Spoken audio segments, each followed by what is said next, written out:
Now at 6, a third day of protests against immigration enforcement gets underway in Los Angeles. Groups clashing with police and the National Guard standing outside the Roy Ball Federal Building in downtown L.A. Meanwhile, protesters have shut down part of the 101 freeway in downtown as well. We want to thank you for joining us here at 6 o'clock. I'm Jonathan Gonzalez. And I'm Kathy Vara. Another day of unrest here in Los Angeles. We have seen multiple rallies and protests today. This one outside the Federal Building on Alameda was declared an unlawful assembly. Violence erupted as a group moved from City Hall to this location where the National Guard had been staging. At one point, there were 6,000 protesters in the streets. We saw tear gas being thrown, objects thrown at officers, and multiple people being detained. We also saw a group get on the freeway just before 4 o'clock this afternoon where protesters blocked traffic on the 101 for some time. That has since been cleared by CHP officers. Then we saw this. Multiple Waymo cars lit on fire. Again, these are driverless vehicles there in downtown L.A. We have team coverage for you on these ongoing demonstrations. NBC4's crews following the protests, immigration enforcement, as well as other angles. And let's go ahead and start with our News Chopper 4. Roland Spruill is up. He is monitoring the situation from the air. Roland. Kathy, we just pulled overhead, and the scene here, very chaotic. This is at the corner of Los Angeles and Arcadia. This is just north of the 101 freeway, and as you can see, we came across what appear to be at least 3 to 4 vehicles that are on fire. Now, there were reports earlier that these were Waymo vehicles. We can't confirm that, actually, as you can see from our point of view. These vehicles are fully engulfed in flames right now, so it's hard to tell exactly what they are. But if they are, in fact, Waymo vehicles, they are powered by lithium-ion batteries. We just saw one of them just before you came to us with a small explosion, perhaps an indication of a little bit of thermal runaway. The firefighters refer to it as thermal runaway. These things can burn for a very long period of time. No indication of LA City Fire Department on the scene, of course, because of the situation being very unstable with the protesters and so forth down there. It's quite possible fire department may have to wait for force protection from LAPD or perhaps the CHP to come in there and have their backs, so to speak, while they try and get this fire under control. But so far, no indication of any fire. There have been no reports of any injuries at this location. Again, this at the corner of Arcadia and Los Angeles. Guys? Yeah, lithium-ion fires, as you know, Roland, being a former firefighter, are extremely, extremely dangerous with temperatures that can reach up to 2,000 degrees in these cases. So even if they were there, these are very difficult fires to put out. Talk about the situation there on the ground in terms of numbers. You know, we know that you left for a moment to go refuel. Now that you're back, have you seen the crowds move? Have they diminished? What are you seeing from your vantage point? From this vantage point, we see a very significant number of people still on this Los Angeles Street overpass. Everybody just seems to be watching the fires right now, that being the main focus of this area right now. I don't see a whole lot of law enforcement on Arcadia Street or on Los Angeles, but that doesn't mean that they're not there. It's just that there's just a massive number of people that are down there, a lot of vehicles and so forth. But the focus, again, being on these Waymo vehicles, which are just confirmed. These are, in fact, Waymo vehicles. Now, my pilot asked me on the way over here, could these have ignited themselves? Absolutely not. These had to have been started intentionally by some individuals. These just don't, drive around exploding. So right. Again, and you just noted, these things can burn at very, very high temperatures and burn for an extremely long period of time. Yeah, it's filled the entire area right there with thick black smoke. How many cars did you see on fire? Yeah, we pulled over, and I saw there's at least 3 vehicles right there, and then there's potentially a 4th right there through the smoke. But all of them completely engulfed in flames. Again, no indication of LA City Fire Department or any LAPD so far. But again, these appear to be Waymo vehicles that are well engulfed in flames. No reports of any injuries or anything. People just standing and looking on. Traffic on Arcadia just kind of easing by. You got an LAPD ship that just flew into our shot there. They are still overhead and surveilling the situation and checking to see what in fact is going on. But as I pull out of the shot, maybe not as many people as there was earlier when prior to us going to get fuel, but still a significant number of people down there on Los Angeles Street, guys. And there are a number, Roland, of firehouses in that area, so it really speaks volumes about how tense the situation is down there, that we're not seeing any kind of firefighters there on the ground trying to put these out. Right. This is right near a park, and if you're familiar with that park, that's right across the street. I think this building here is a historic building. Actually used to be, I think, a historic LA City fire station.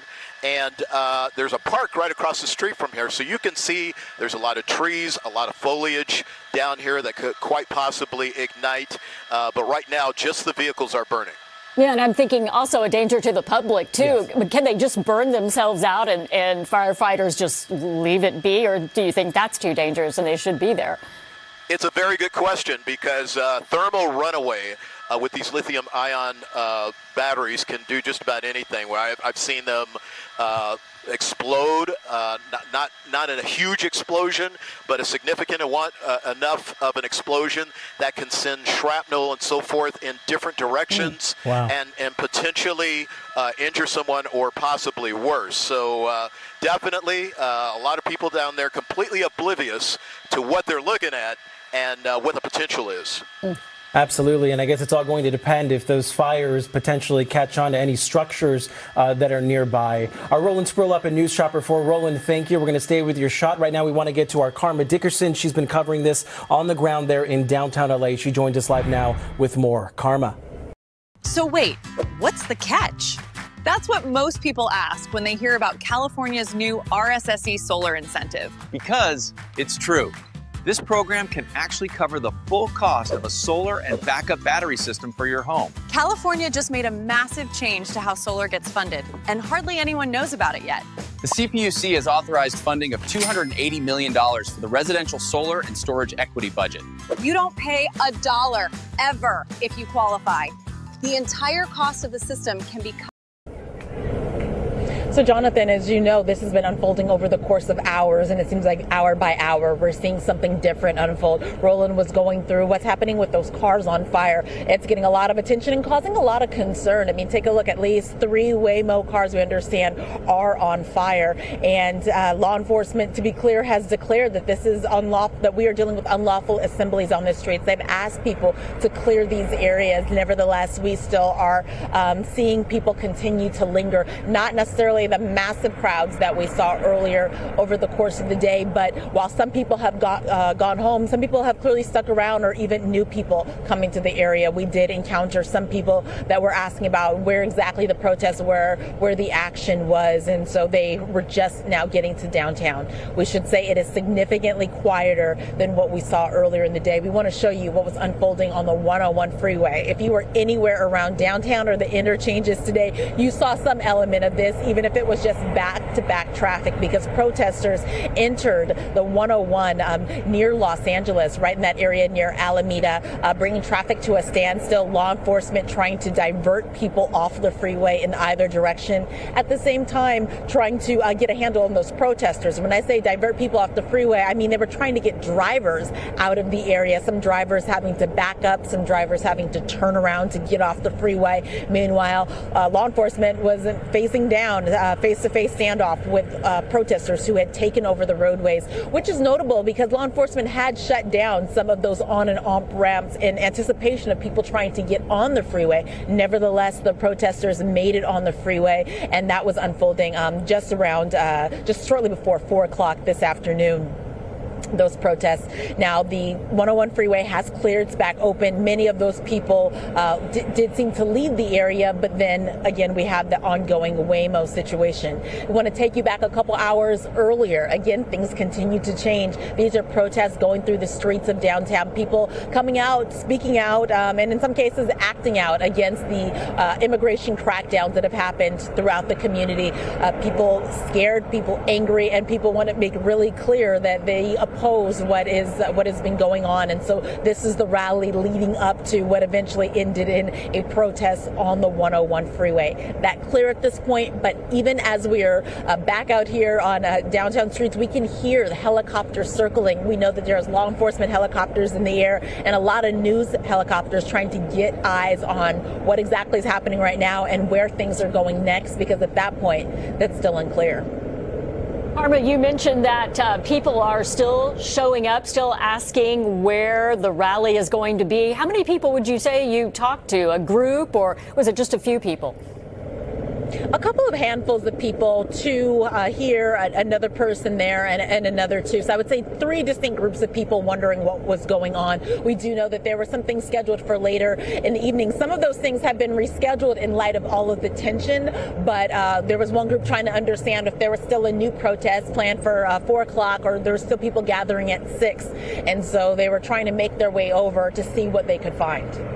Yeah, we could see these protests last days, if not weeks. Karma Dickerson there on the ground. Karma, thank you as always. LA Mayor Karen Bass did hold a news conference just about an hour ago addressing the violence and the protests, as well as the Trump administration's decision to send National Guard troops to LA. Here's some of what she had to say. It's 2 a.m. in the middle of the night and I'm being filmed by a security camera with darkness all around me. Only you can see me, and not only that, you can even see the color of clothes that I'm wearing, and the color of the trees behind me. And the sky doesn't look black, it actually looks blue. But how? This is what I see if I film with the camera that I normally use for my videos. Pitch black. I'm going to show you how it's possible for a camera to see colors in extremely low light, when humans can't even do it. If you had to describe to the police this, no matter where you were born, the First Amendment right gives you the ability, again, to protest peacefully. But it does not give you the right to be violent, to create chaos, or to vandalize property. And that will not be tolerated. But what we're seeing in Los Angeles is chaos that is provoked by the administration. When you raid Home Depot and workplaces, when you tear parents and children apart, and when you run armored caravans through our streets, you cause fear and you cause panic. And deploying federalized troops is a dangerous escalation. Meantime, President Trump is defending his deployment of 2,000 National Guard troops to the streets of Los Angeles. The president talked about the situation this afternoon as he was about to depart New Jersey for Camp David. You have violent people, and we're not going to let them get away with it. Well, we're going to have troops everywhere. We're not going to let this happen to our country. We're not going to let our country be torn apart like it was under Biden. I mean, if we see danger to our country and to our citizens, we'll be very, very strong in terms of law and order. It's about law and order. The president added he is not prepared to invoke the Insurrection Act. Around 300 members of the California National Guard did arrive in downtown L.A. this morning following a memorandum from President Trump. Let's get right to investigative reporter Eric Leonard. He's been standing by watching all of this with us this afternoon. Eric? Hi, Kathy and Jonathan. In fact, what you just mentioned there about not invoking the Insurrection Act is going to be a key factor in what these National Guard troops are allowed or not allowed to do. Under the terms of that memorandum signed by the president yesterday, the 300 or so National Guard troops who are here now, along with several hundred more, possibly up to 2,000 who may be en route, are limited in what they are legally authorized to do, and most of it has to do with protecting federal buildings or federal employees while they carry out other duties. In other words, National Guard troops that have been federalized in this way, we're told, cannot go out and act as an arm of law enforcement, but they can act to defend federal property or federal employees as they go about their business. According to a memo that was sent out by the U.S. North Command, that's the superseding military agency under which the National Guard troops will fall under.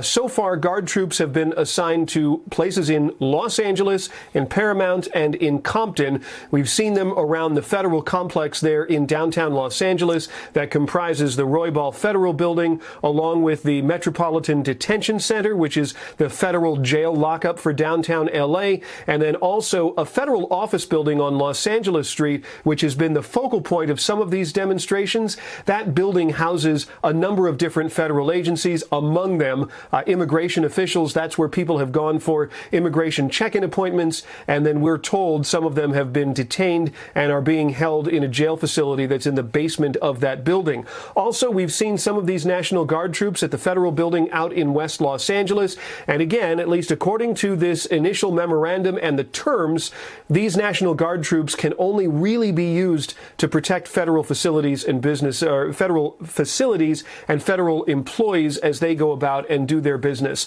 As far as coordination between the federal National Guard troops and local law enforcement, we've gotten a lot of mixed signals. We understand there's a meeting, a coordination meeting that's supposed to take place tonight, where some of the local law enforcement leaders should get a better sense of what the federal National Guard troops are going to be doing over the next few days. The presidential order authorizes them to stay in Southern California for up to 60 days. So far, we haven't heard of a timeline like that, probably something much shorter, but nothing specific yet. Back to you guys.